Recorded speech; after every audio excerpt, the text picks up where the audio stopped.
네, 오늘 저녁에 우리에게 주신 하나님의 은혜의 말씀이 이사야서 9장 1절에서 7절의 말씀입니다. 다 같이 합독하도록 하겠습니다. 전에 고통받던 자들에게는 흑암이 없으리로다.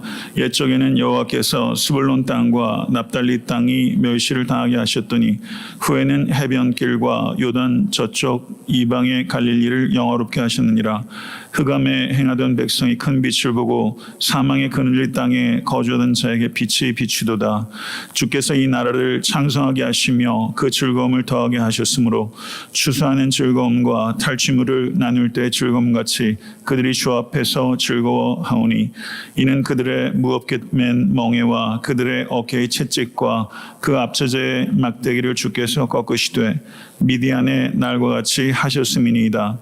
어지러이 싸우는 군인들의 신과 피 묻은 겉옷이 불의 섬같이 살라지리니 이는 한 아기가 우리에게 낳고 한 아들을 우리에게 주신 바 되었는데 그의 어깨에는 정사를 메었고 그의 이름은 기묘자라 모사라 전능하신 하나님이라 영존하시는 아버지라 평강의 왕이라 할 것임이라. 그 정사의 평강이 더함이 무궁하며 또 다윗의 왕자와 그의 나라에 군림하여 그 나라를 굳게 세우고 지금 이후로 영원히 정의와 공의로 그것을 보존하실 것이라. 만군의 여호와 열심히 이를 이루시리라. 아멘. 하나님의 말씀입니다. 네, 이사야서 1장에서부터 12장은 예루살렘과 이스라엘의 이말 심판에 대한 계시의 말씀드립니다.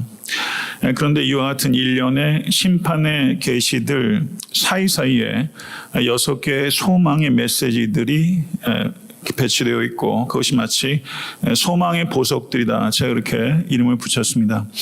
오늘 본 말씀 이사야서 9장 1절에서 7절의 말씀은 2장 1절에서 5절의 말씀 그리고 4장 2절에서 6절까지의 말씀에 이어서 세 번째 소망의 보석에 해당되는 말씀이다. 이렇게 이해할 수 있을 것입니다. 북이스라엘과 아람이 동맹해서 남유다를 공격함으로써 반아수르 연합을 만들어 저항하려고 했습니다. 남유다는 아수르와 동맹을 맺어서 아람과 북이스라엘의 공격을 물리치고자 했습니다. 하나님께서는 이사야를 통해서 스알 야숲 징조와 임마누엘 징조와 마알살렐 하스바스 징조를 연달아 3번 계시하면서 하나님의 공급과 보호하심에 신뢰하기를 원하셨지만 북이스라엘과 남유다는 인간적인 관점과 방법을 신뢰했습니다. 인간적인 관점과 방법이란 곧 세상 나라와 동맹을 통해서 자기의 나라의 안위를 지키려고 한 것입니다. 사랑하는 성도 여러분, 하나님이 아닌 것을 신뢰하게 되면 그것에 사로잡히게 되고 짓밟히게 된다는 것을 기억하실 수 있게 되길 바랍니다. 하나님의 백성은 결코 인간을 무서워하지도 인간을 의지해서도 안 된다는 것을 잊지 않으실 수 있기를 간절히 바랍니다. 하나님이 아닌 것을 의지하게 되면 그 결과는 더 깊은 고통의 흑암의 나락으로 빠지게 되는 것입니다. 그것을 이사야는 8장 22절에 이렇게 표현하고 있습니다. 8장 22절을 보겠습니다. 땅을 굽어보아도 환난과 흑암과 고통의 흑암뿐이니 그들이 심한 흑암 가운데로 쫓겨 들어가리라. 오늘 본 말씀 9장 1절에서 7절의 말씀은 흑암에 빠진 하나님의 백성들의 구원자로서 한 이상적인 다윗 혈통의 메시아가 등극하게 된다는 것을 예언으로 말씀하고 있는 부분입니다. 이사야서 66장을 살펴보시게 되면 거기에 메시아라는 표현은 등장하지 않습니다.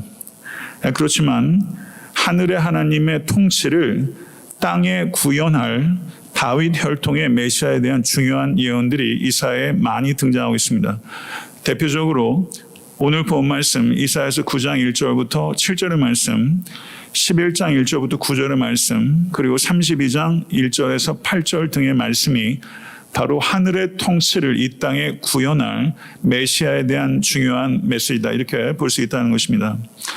이사야는 다윗의 혈통에서 나오게 될 이상적인 왕에 의해서 북이스라엘과 남유다가 다시 통일되는 나라를 소망하고 있고 다시 메시아에 의해서 통합될 그 통일된 나라는 아수르와 같이 폭력적이고 폭압이라는 세계 질서를 따르는 그런 세상 나라가 아니라 그런 세상 나라에 대항하는 대항 공동체로서 그리고 대한 공동체로서 메시아의 나라를 예언하고 있는 것입니다. 소망의 메시아 예언에 대한 시는 9장 1절과 2절을 한번 보시기 바랍니다. 9장 1절과 2절 같이 한번 읽겠습니다. 전에 고통받던 자들에게는 흑암이 없으리로다. 옛적에는 여호와께서 스불론 땅과 납달리 땅이 멸시를 당하게 하셨더니 후에는 해변길과 요단 저쪽 이방의 갈릴리를 영화롭게 하셨느니라. 흑암에 행하던 백성이 큰 빛을 보고 사망의 그늘질 땅에 거주하던 자에게 빛이 비추도다. 아멘. 성도 여러분, 하나님께서 하나님의 백성을 낮추셨다면 그것은 궁극적으로 그 낮추신 백성을 높이셔서 영화롭게 하기 위한 것이라는 것을 믿으실 수 있게 간절히 바랍니다. 하나님께서 하나님의 백성을 낮추시는 이유는 오직 그 길만이 죄악에 물든 하나님의 백성을 씻으시고 다시 높이실 수 있는 유일한 길이기 때문에 하나님께서 하나님의 백성을 낮추시는 것입니다. 1절을 보게 되면 전에 고통받던 자들이라는 표현이 있습니다. 전에 고통받던 자들이란 아수르의 침략에 의해서 고통당하는 하나님의 백성들을 가리키는 것입니다. 아수르에 의해서 주전 722년에 북이스라엘이 패망하게 될 것이고 이건 임박한 미래입니다. 그리고 주전 701년에 아수르에 의해서 사네립에 의해서 히스기야 왕 때 남유다가 아수르에 의해서 거의 패망 직전까지 갔습니다. 전에 고통받던 사람들이란 바로 임박한 미래에 고통당하게 될 북이스라엘 사람들과 남유다 사람들의 고통을 언급하고 있는 것입니다. 지금 이 사건은 미래입니다. 그런데 이사야는 북이스라엘과 남유다가 경험하게 될 이 미래의 고통을 전에 고통받던 자들에게는 흑암이 없으려다라고 말하면서 미래의 사건을 마치 이미 다 지나가 버린 과거의 고통처럼 이야기하고 있다는 것입니다. 고통이 없는 인생이 어디 있겠습니까?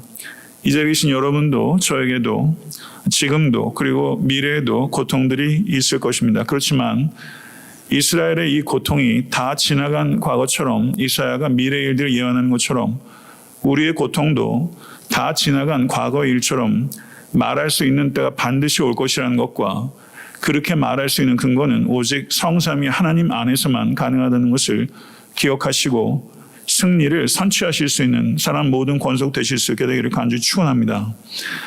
여기 보게 되면요. 스불론과 납달리라는 지명이 등장하게 되는데 이 스불론과 납달리는 북이스라엘을 대표하는 지명이라고 할 수 있습니다.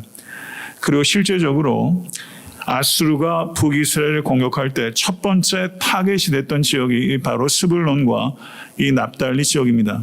왜냐하면 이 지역이 북이스라엘 지역 중에서도 가장 풍부한 농경 지역이었고 그리고 메소포타미아와 애굽을 잇는 주요 무역 통로였기 때문에 외국 군대들이 이 북이스라엘을 공격할 때는 가장 중요한 전략적인 정복 거점이 되는 곳이 바로 스불론과 납달리 지역입니다.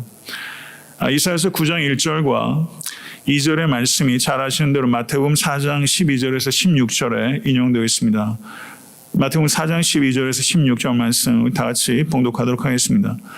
예수께서 요한이 잡혔음을 들으시고 갈릴리로 물러가셨다가 나세렛을 떠나 스불론과 납달리 지경 해변에 있는 가버나움에 가서 사시니 이는 선지자 이사야를 통하여 하신 말씀을 이루려 하심이라. 일러스되 스불론 땅과 납달리 땅과 요단강 저편 해변길과 이방의 갈릴리여 흑암에 앉은 백성이 큰 빛을 보았고 사망의 땅과 그늘에 앉은 자들에게 빛이 비추었도다 하였느니라. 아멘.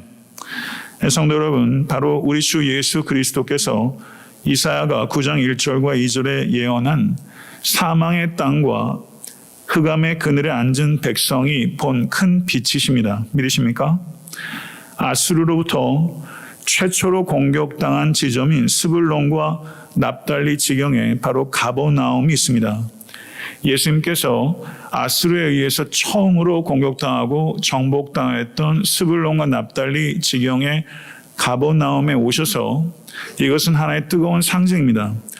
폭력과 폭압이 지배하는 세상의 지배 원리, 그 속에 예수께서 오셔서 흑암 속에 절망하고 있는 이들에게 메시아의 통치라는 큰 빛을 비추신 사건, 이것이 바로 우리 주 예수 그리스도께서 이 땅에 오셔서 가버나움 갈릴리에서 행하신 사역의 의미라는 것입니다. 3절의 말씀을 보시게 되면 빛이신 주께서 가져다 주실 기쁨에 대해서 묘사하고 있습니다. 3절의 말씀을 우리 같이 봉독하시고 이 3절의 이 기쁨이 이 자리에 계신 모든 권속들의 영혼 가운데 충만하게 임하게 되는 이 시간 될 수 있길 간절히 바랍니다. 3절의 말씀 다 같이 합독하도록 하겠습니다. 주께서 이 나라를 창성하게 하시며 그 즐거움을 더하게 하셨으므로 추수하는 즐거움과 탈취물을 나눌 때 즐거움같이 그들이 주 앞에서 즐거워하오니. 아멘. 성도 여러분, 아멘 소리를 너무 기계적으로 하는 것 좋지 않고 저도 좋아하지 않습니다. 근데 아멘에 너무 인색한 거 그거 부끄러운 거예요. 그러니까 제가 하나님의 말씀을 선포할 때 아멘으로 화답하시는 것은 신앙에 있어서 굉장히 중요한 훈련을 생각하고 너무 아멘 안 하면 설교자가 맥이 빠집니다. 제가 진리를 진술할 때는 아멘 하실 수 있어야 돼요. 근데 광고할 때도 아멘 하는 사람이 있더라고요. 난 그 도대체 어떻게 된 아멘인지 헷갈려요. 그러니까 아무데나 아멘인 거죠. 그렇게 하지 마시고 제가 성경 말씀을 진리를 진술할 때는 뜨겁게 아멘으로 서로 화답하는 거죠. 아멘? 예. 그래야지 저도 좀 더 설교자다운 설교자가 되고 서로 화답하는 거라고 저는 생각해요. 그런 훈련 필요합니다.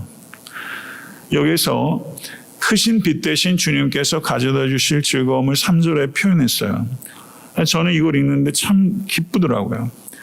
주께서 이 나라를 창성하게 하시며 그 즐거움을 더하게 하셨으므로 추수하는 즐거움과 탈취물을 나눌 때 즐거움같이 그들이 주 앞에서 즐거워하오니 이렇게 표현하고 있습니다. 농사 지어보셨습니까? 전 농사 잘 모릅니다. 제가 뵈니까 지금 이 자리에 계신 성도님들 중에서도 텃밭에서 농사하시는 분들 계세요. 예. 그 농사하는 기쁨이 있어요. 농부의 가장 큰 기쁨은 새싹이 날 때도 기쁨이 있겠지만 추수하는 기쁨이 농부에게 있어서 가장 큰 기쁨이에요. 전쟁터 나가신 분 계십니까? 아마 이제 거의 안 계실 거예요. 한 분 계신 것 같아요. 고개를 끄덕거리시네. 네, 전쟁터에 나간 분들의 기쁨 뭘까요? 승리의 전리품을 나눌 때의 기쁨이죠. 전쟁터에 나간 군사의 기쁨은 승리의 전리품을 나누는 기쁨이 최고의 기쁨일 거예요. 오늘 이렇게 추수하는 기쁨, 농사의 기쁨과 병사의 승리의 전리품을 나누는 기쁨을 이렇게 표현하면서 주께서 가져다 주시는 이 기쁨이 학대받던 백성에게 이 추수하는 기쁨과 승리의 전리품을 나누는 기쁨과 같다 이렇게 표현했고 이 기쁨을 주시는 이는 주님이시라는 것을 선언하고 있습니다. 사랑하는 성도 여러분, 우리는 기쁜 일이 있어야 기뻐하는 존재가 아니라 주 안에서 항상 기뻐할 수 있게 된 존재인 줄 믿습니다. 참된 기쁨은 오직 주님만이 주실 수 있고 주님 안에만 있는 것을 믿으시기를 간절히 바랍니다. 하나님의 자녀가 아니면 누구도 참된 기쁨을 가질 수 없습니다. 세상의 기쁨은 참된 기쁨이 단 하나도 없습니다. 왜냐하면 세상 기쁨 중에는 죽어서 요단강 건너로 가져갈 수 있는 영원한 기쁨은 단 한 가지도 없기 때문입니다. 하나님의 자녀들은 상황과 관계없이 상황을 초월해서 항상 기뻐할 수 있는 유일한 존재입니다. 이 기쁨으로 주님께서 우리를 초대하셨습니다. 모쪼록 이 기쁨이 이 자리에 계신 저와 여러분에게 충만하게 임할 수 있게 간절히 바라고 우리 가운데 있는 모든 두려움과 슬픔들을 이 시간 몰아내시고 이 기쁨으로 가득하시기를 주님을 간절히 축원합니다. 4절에서 7절의 말씀을 보게 되면 기쁨의 원인들을 열거하고 있어요. 기쁨의 원인들. 기쁨의 원인들을 두 가지 차원에서 이사야는 이야기하고 있습니다. 4절과 5절의 말씀을 한번 보시죠. 4절과 5절의 말씀 다 같이 읽겠습니다. 이는 그들이 무겁게 맨 멍에와 그들의 어깨의 채찍과 그 앞처자의 막대기를 꺾으시되 미디안의 날과 같이 하셨음이니이다. 어지러이 싸우는 군인들의 신과 피 묻은 겉옷이 불에 섭같이 살라지리니, 이렇게 말했습니다. 첫 번째 기쁨의 원인은 하나님께서 아수르라는 압제자를 물리치시고 구원해 주시기 때문입니다. 압제자로부터의 승리의 원동력은 북이스라엘이나 남유다의 정치력이나 군사력이 아니라 하나님께서 가져다 주시는 승리라고 선언하고 있는 것입니다. 이사야서 14장 24절에서 27절을 보게 되면 만군의 여호와께서 맹세하여 이르시되 내가 생각한 것이 반드시 되며 내가 경영한 것을 반드시 이루리라. 내가 아수르를 나의 땅에서 파하며 나의 산에서 그것을 짓밟으리니 그때 그의 명예가 이스라엘에게서 떠나고 그의 짐이 그들의 어깨에서 벗어질 것이라. 이것이 온 세계를 향하여 정한 경영이며 이것이 열방을 향하여 편손이라 하셨으니 만군의 여호와께서 경영하셨은즉 누가 능히 그것을 패하며 그의 손을 펴셨은즉 누가 능히 그것을 돌이키랴.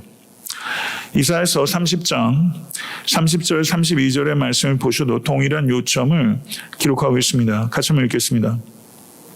여호와께서 그의 장엄한 목소리를 듣게 하시며 혁혁한 진노로 그의 팔에 치심을 보이시되 맹렬한 화염과 폭풍과 폭우와 우박으로 하시리니 여호와의 목소리에 아수르가 낙담할 것이며 주께서는 막대기로 치실 것이라. 여호와께서 예정하신 몽둥이를 아수르 위에 더하실 때마다 소고를 치며 수금을 탈 것이며 그가 전쟁 때 팔을 들어 그들을 치시리라. 아멘. 성도 여러분, 아수르를 물리치고 이스라엘을 구원하시는 일은 하나님께 속한 것이라는 것을 이사야는 여러 차례에 걸쳐서 강조하고 있는 것입니다. 아수르가 상징하는 것은 세상 능력입니다. 세상 능력은 우리의 능력으로 무너뜨릴 수 없습니다. 세상 능력을 무너뜨리는 것은 하나님의 능력입니다.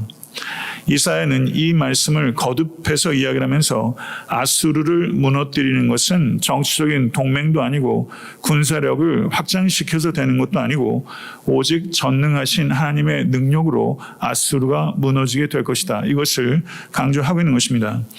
이것을 진실로 믿으실 수 간절히 축원합니다. 세상 능력은 하나님의 능력으로 무너지게 될 것입니다. 이사야는 이러한 아수르라는 대제국의 멸망을 이야기하면서 기드온을 통한 미디안의 승리와 연결시키고 있습니다. 미디안에 대한 언급이 지금 여기 성경에 기록되어 있어요. 사사시대를 보게 되면 이스라엘의 군사력으로는 미디안 족속을 절대 이길 수 없는 군사력입니다.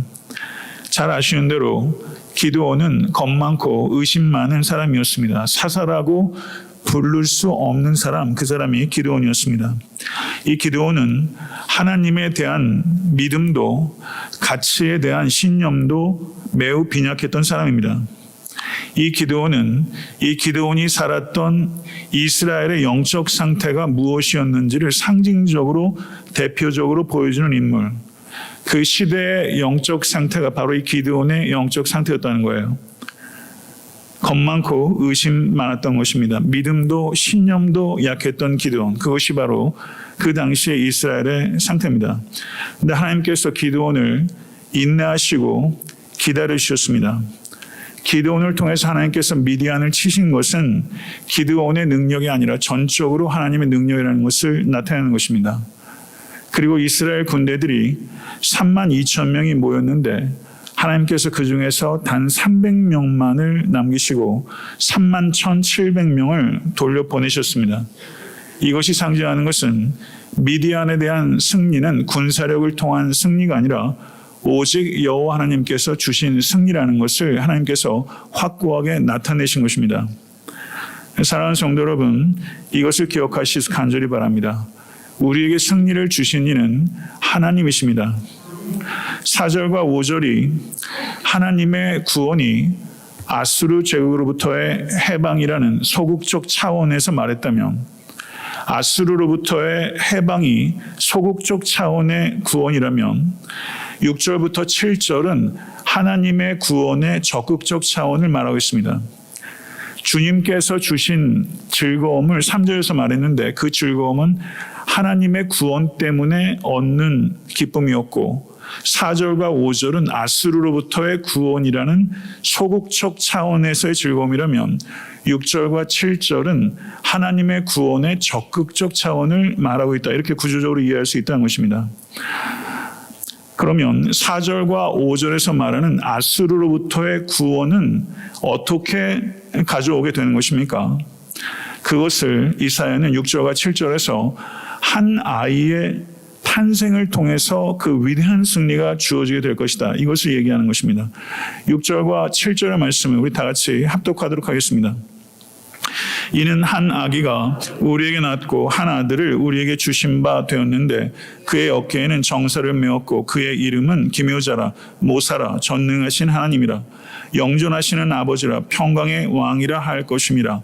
그 정사와 평강의 더함이 무궁하며 또 다윗의 왕자와 그의 나라를 굳게 세우고 지금 이후로 영원히 정의와 공의로 그것을 보존하실 것이라. 만군의 여호와 열심히 이를 이루시리라. 아멘.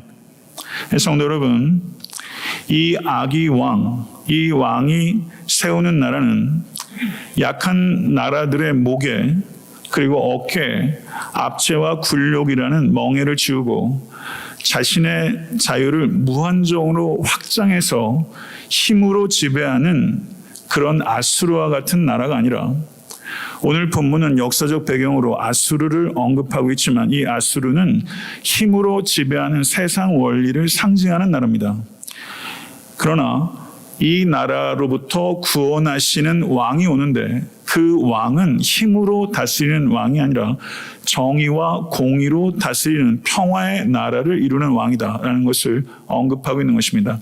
아수르라는 대제국과 그리고 평화의 나라가 대조되고 있고 그리고 산헤드립으로 상징되는 이 아수르 왕과 그리고 이 아기 왕이 대조가 되면서 누가 참된 왕이고 무엇이 참된 나라인가 하는 것을 오늘 본문을 통해서 우리에게 말씀하고 있는 것입니다.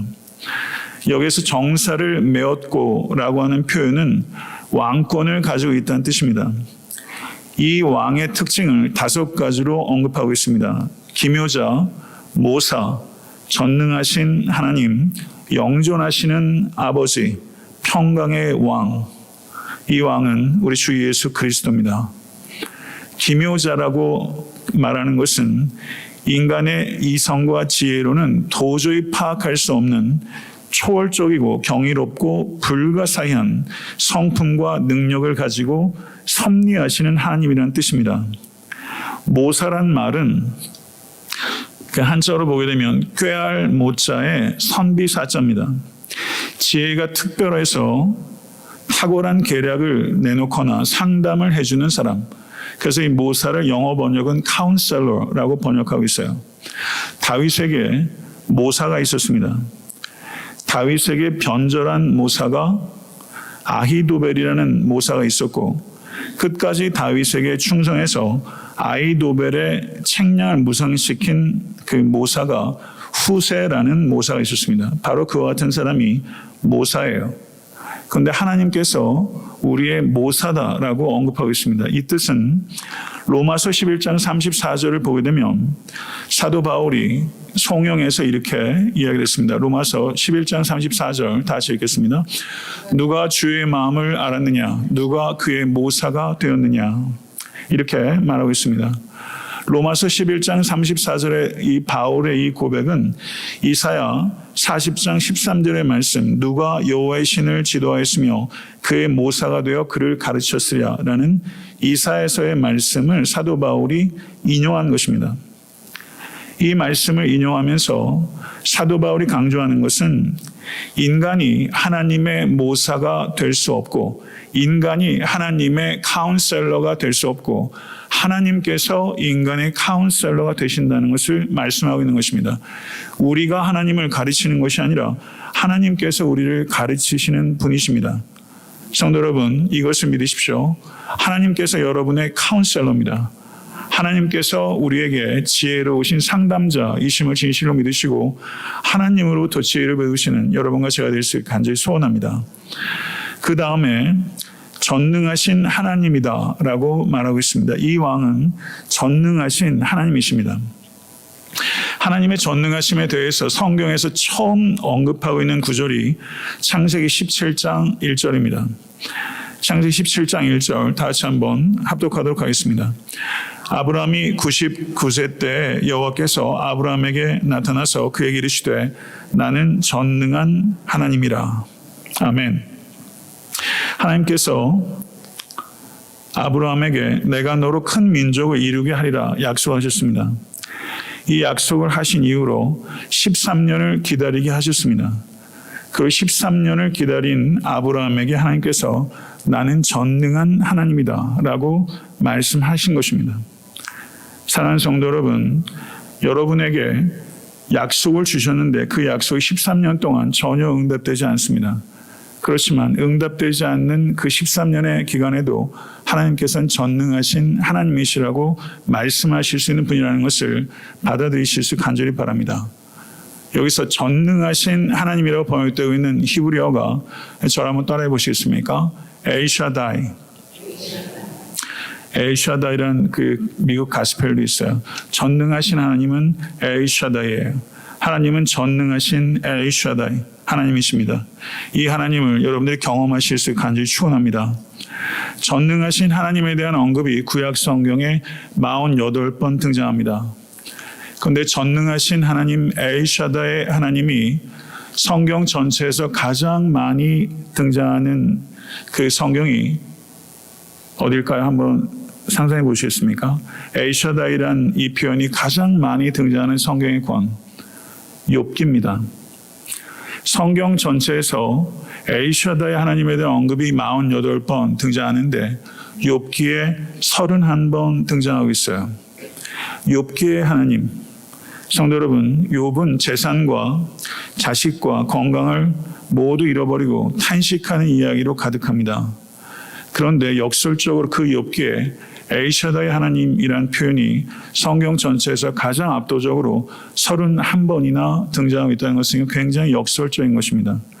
사랑하는 성도 여러분, 여러분과 저의 삶의 형편이 어떠하든지 어쩌면 욥기같이 지극한 고통 가운데 신음하고 있는 그 순간에도 하나님은 엘샤다이의 하나님이라는 것을 진실로 믿고 고백하실 수 있는 여러분과 제가 될 수 간절히 축원합니다.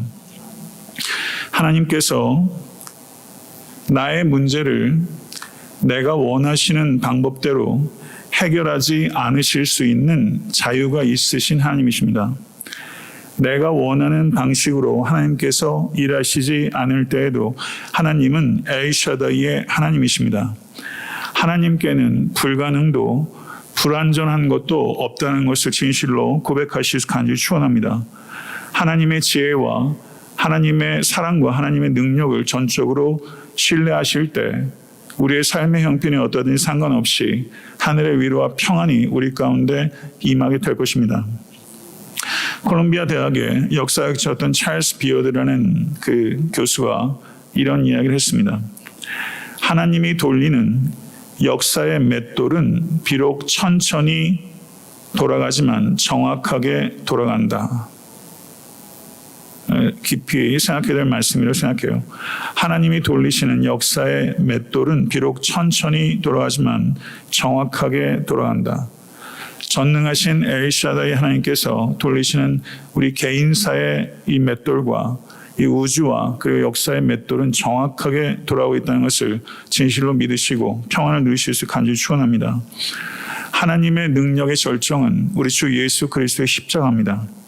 십자가의 도가 멸망하는 자들에게는 미련한 것이요 구원을 얻는 우리에게는 하나님의 능력이라. 존 스타트 목사님은 십자가의 능력을 이렇게 표현했습니다. 그리스도의 십자가에는 놀라운 능력이 있습니다. 그것은 가장 둔한 양심도 각성하게 하고 가장 완고한 마음도 놓게 하는 권능, 부정한 자를 정결하게 하는 권능, 멀리 있는 자를 화목시키고 회복시키는 권능, 갇힌 자를 속박에서 벗어나게 하고 가난한 자를 거름더미에서 들어올리는 권능, 사람들을 나누어 놓는 장벽들을 허무는 권능, 우리의 고집센 성품을 그리스도의 형상으로 바꾸어 놓으며 마지막에 가서는 우리가 하나님 앞에 흰옷을 입고 서기에 알맞게 하는 권능을 가지고 있습니다. 이렇게 표현했습니다. 성도 여러분, 하나님의 능력이 예수 십자가 안에 계시된 것입니다. 십자가의 능력을 붙잡으실 수 있게 되기를 바랍니다. 그 다음으로 이사야는 이 왕이 영존하시는 아버지라고 표현했습니다. 이 의미는 가정을 돌보는 가장으로서 이 왕이 자애로움과 근면함을 가지고 있다는 뜻입니다. 이 왕은 자애롭고 근면한 왕입니다.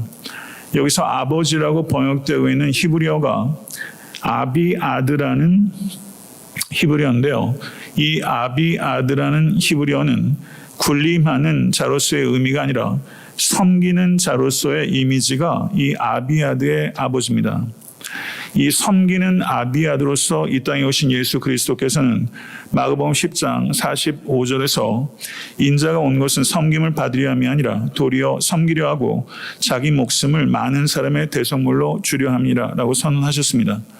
아비아드의 아버지이신 예수 그리스도를 본받아 여러분과 저도 군림하는 자로서가 아니라 섬기는 아버지처럼 세상을 섬기실 수 있게 되길 간절히 바랍니다. 마지막으로 평강의 왕입니다. 오는 주일이 대강절입니다.